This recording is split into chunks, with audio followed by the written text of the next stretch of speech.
Hey guys, this is Killa, and we're back yet again with some more Marvel Contest of Champions. In this video, we're going to be taking a look at Alliance War node placement tips and tricks.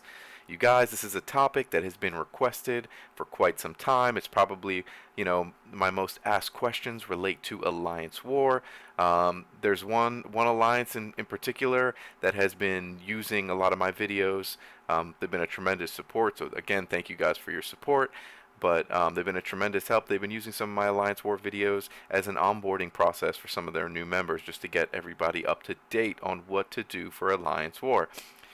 This alliance is the AFOM Alliance. So special shout out to AFOM, the Alpha Flight Omega Alliance. Thanks guys for all of your support. Keep progressing and keep growing. So this video really goes out to you guys. And really, let me just start out by saying, as we jump right into node placement, there is no black and white end all best node. I mean, there's a couple people who I think of when I think of specific nodes that really are kind of like a solid choice, but there are way more factors that go into it.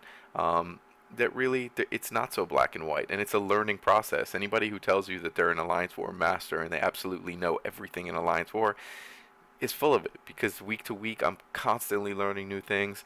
I'm seeing new things as we go up against other people, and like my mind is triggered to work in a certain way, and I might never think to put a certain champion on a node, and then I see it in another alliance and a team that we go up against, and I'm just like, wow, that's genius. I never would have thought of that. And you learn. You're constantly learning.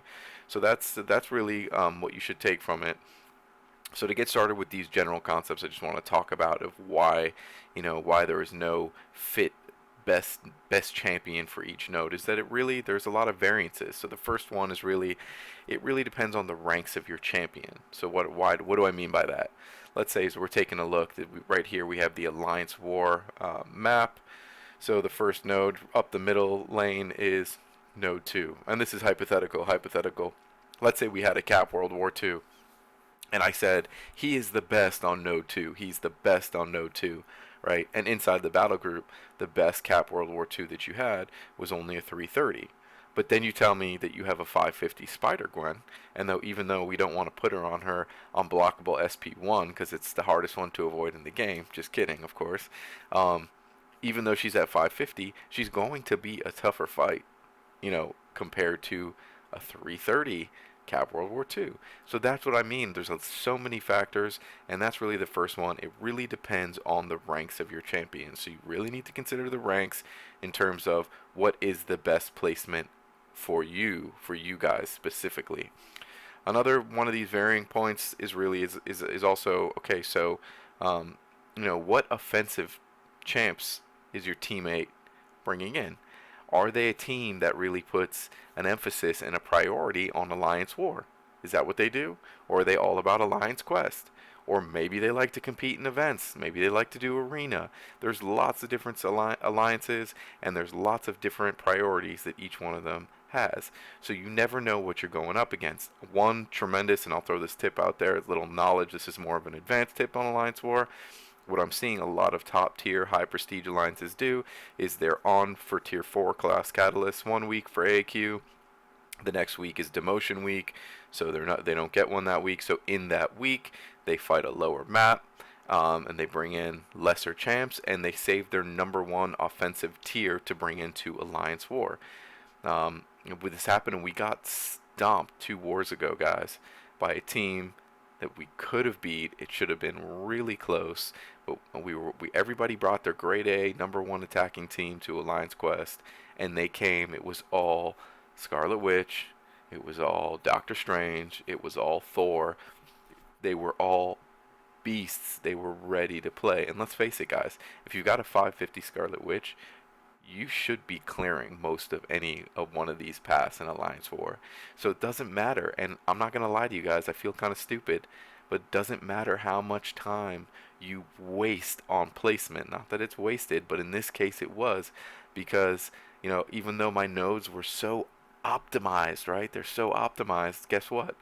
If we have 10 Scarlet Witches at 550 coming in against us in our battle group, It doesn't matter. They're going to run through those lines, guys, because she's so OP. So that's really, those are the reasons why there is no answer. And everybody's always asking, and they may not be getting it from the YouTubers putting out the content, because the answer is there is no perfect answer. But that being said, I just thought I'd come in with some node placement strategies. This is general information of who I like on certain nodes and why.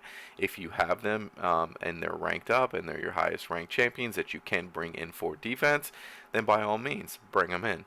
I took down a couple notes.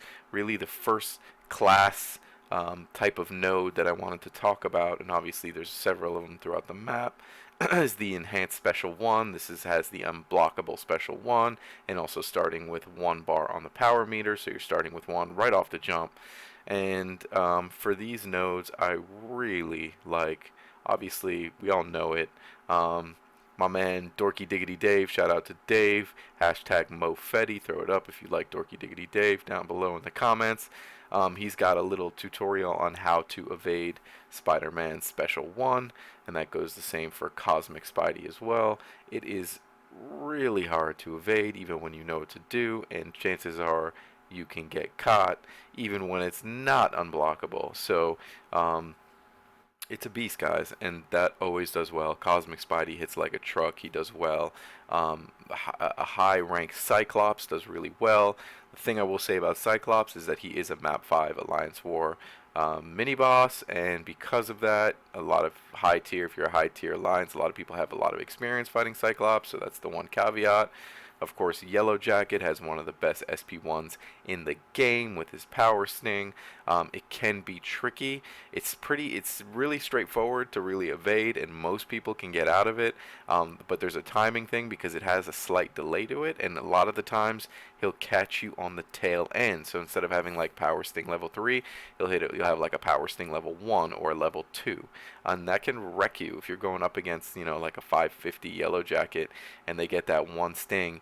Even, if you don't launch a special, once it's over and you go stunned and they come in with a 5 combo, you're wrecked. You're wrecked. So that's why I like that one as well. Moving on classes, let's talk about Thorns. So of course we have right here, just bringing it up on path 2 right here. Node 10 is Thorns with physical resistance 40% up, armor up 40%, and infinity blast. Aoki, what's going on? Guys, special shout out to the cat, Aoki, making her first appearance. Come on, look at the camera. Look at the camera. Holla at your boy one time. Thank you, Aoki. Alright, goodbye. Alright, so back. We're talking Thorns. For there's several Thorns nodes. Obviously, some of them have different attributes. This one we're talking on node 10 a lot of the times, right? Let me play through the thinking process. So generally, I like to think in who are they going to send for attack? I would say 9 times out of 10, whoever's going to be fighting node 10 is going to be bringing in a Black Widow. If they're not bringing in a Black Widow, chances are they're going to be bringing in an Elektra or Crossbones. Guess what? They are all skill champions, right? So give them a class disadvantage and give yourself a class advantage. I really like mutants on this node. Particularly because of that, if you have anyone on for any advanced, believe it or not, Cyclops 455 is a beast. You do have the armor up, so I do like a lot of armor up champs. Another great one is Civil Warrior on this node with his armor up. Okay, the laughing stock of this game has been Ant-Man, right? Ever since Willpower dropped and people were beasting out on the most OP mastery ever, Willpower, and he's just literally stacking those fatigues, and your health is flying through the roof. Since then, he's obviously better, and let me tell you, in Alliance War on Thorns with the ammo up, he is a beast, guys. So we like him, we like Civil Warrior, we like Colossus. Now, a lot of the times, because of the way if you're a very high rank Black Widow, you're gonna negate some of those triggers that are gonna hit. So like some of the armor ups aren't going to necessarily hit. Again, this is one of those factors where you talk about rank. If you only have a 440 Black Widow, even at level 99, and you go up against a 550 level 99, Colossus, you're going to struggle with the power. That's happened to me when now my Widow's at 550, but when my Widow was at 440, I went up against a level 99, 550 Colossus, and I got worked in that time. I think I managed to land like 100 and something hits before because my Widow was even less. I think at the time she was like a Sig level 33. She was taking partial damage on from Thorns some of the time, and by the time I was literally didn't get hit, I was at like 120 hit combo without getting hit, and just literally took down all my damage. Other times, like if you go up against a 440 Colossus because you think Colossus is great on that node, up against a 550 Widow, she can destroy him. So like I said, it all depends on having the right rank and bringing the right rank champion to Alliance War. So that's really the caveat. The only ones we didn't really touch upon who I think are awesome with armor up and tough to finish the job. Tough to finish the job on Thorns. Really like Hulkbuster, guys. If you've got a high-ranked Hulkbuster, give him a try, especially on the armor up Thorns nodes. He does great. And then of course, I've seen a lot of people who like Jugs on Thorns. I will say Jugs is great, but you gotta bring that MD, that Mystic Dispersion, if you want to use him. And that really covers my favorites for Thorns. I did say that there are a couple nodes that, like black and white, one champion sticks out and just pwns. I will say, if you are one of the lucky people to have a duped Red Hulk at 440 or 550, especially 550 if you're in an upper tier. If you're in upper tier Alliance, chances are you're bringing mostly 550s to war anyways.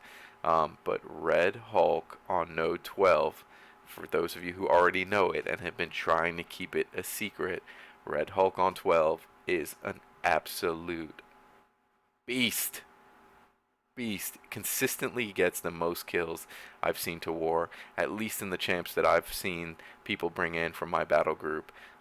If you guys know of any ones in particular, anyone who's watching this and has any monsters that have consistently on a node, war upon war, multiple times every single week, week upon week, put it down below, because that's how I feel about Red Hulk on 12. And that's the only one that I will say, boom, black and white, you got to put a Red Hulk on 12 if you got it high ranked. And again, like, there are people in my battle group who have Red Hulk, and we really bring it in mostly, 550s and above, and 5 stars. There are a few people bringing in some 440s, and it, I wouldn't, if somebody said, oh, I got Red Hulk in 330, should we bring him in for 12? The answer is no. I'd rather have somebody else at a higher rank fighting. So that's why, again, I can't stress, I sound like a broken record. It's about finding the best placement for you specifically. That's going to change as you rank champs up and you get new champs. Alright, so let's talk about some additional points. On the Thorns node with SP1, which is this one right here, it's got the enhanced special one, which we talked about with Thorns and Heal Block and Power Start 1. You guys, Agent Venom over here, if you have a high ranked Agent Venom, duped Agent Venom on 36, is another awesome tip when it comes to placement. It's done very, very well. And we can talk also about bosses, like who I like in different bosses. On node 52 for this left side mini boss, I really like, believe it or not, if you got a high duped 5-star Rhino, I think is a beast over here. Wolverine, again, is easy up against a Guillotine or even a Scarlet Witch. If you're up against a team bringing Scarlet Witch, Wolvie won't do so great, but I do like him on 52 as well. Also, another general tip that I forgot to write down, but I just thought of it right now. I want to add it kind of just as it popped into my head. And this is kind of like an obvious tip, but maybe a lot of you newer alliances aren't thinking about it. But to throw in, let's say, somebody like, Colossus, we've had him since the beginning, right? He's one of the first one-star characters from the launch, from inception of Marvel Contest of Champions. That means there are lots of people who have played, since this game came out. It's next month. It'll be 2 years, right? So you're used to that animation. You're used to that AI. You know how that character is going to act. You're used to his moves. You know how to evade his SPs. You know it like the back of your hand because you've done it so many times with that comes naturally with repetition. But let me ask you a question. Other than maybe, a handful of times in some of the event quests, how many times have you truly battled Phoenix? How many times have you truly battled, um, Black Panther Civil War? He was in Chloe's, I believe. He was in Road to Labyrinth. But other than that, really, have you seen that much of him? So my general statement, which is also super helpful, guys, on any node, new champions are great. So if you can bring up a newer champion, high rank, I'm telling you right off the jump, people are not going to be used to their AI, their movements. They're not going to be used to necessarily evading their SPs. They might be easy. They might not be easy.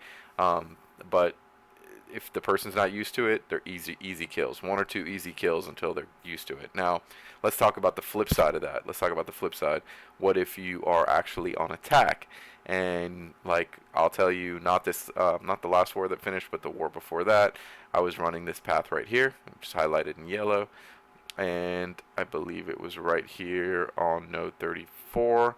I go up against a duped 5-star Phoenix. I couldn't believe it. I was like, what? Duped 5-star Phoenix? And I was like, I can't even remember. I know I played her in, the Trigenocide. No, then, the Trigenocide event quest. And other than that, I couldn't really remember. I brought in my Star-Lord, my 5-star dupe Star-Lord. I got wrecked. Granted, she had a class advantage over me, which we didn't know when we were moving forward. But she wrecked me, guys, because I wasn't used to the animation and the AI. And I was like, oh my god. I literally stopped, went to the leaderboard, pulled up the leaderboard because I remember seeing a duped Phoenix over there. Clicked on the Phoenix, and this is the tip. If you're going up against a newer champ that you're not familiar with the AI and you want to practice before throwing yourself out there in war, you don't want to learn at war, hit the duels. So that's exactly what I did. I went to the global leaderboard, found that champion who's got the dupe 5-star Phoenix up in that top 50 or whatever it is, clicked on it. I dueled 3-4 times, got the hang of it, saw that the SP1 and SP2 were really not tough to evade, saw really how she fights, went back in and wrecked her. So that's that's the tip, is that on the defensive side, new champions are great. People are not used to their eye. On the offensive side, the only way to combat that, if you go up against one, you lose. Before going in with another champ, make sure that you wanna duel a champion like that first, and practice a few times. Make sure you've got it down before you go back and face that champion again.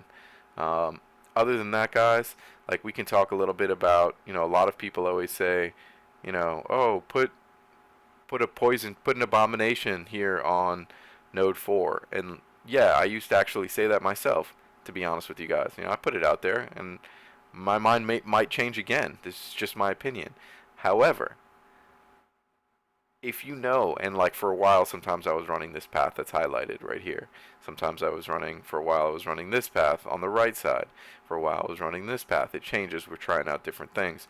But when I used to run this path, I would bring in my Ultron for poison and for bleed. For poison right here. So it doesn't matter that you have, you want to stack poison on top of the poison that you naturally have. Chances are people know the poison is there every single time.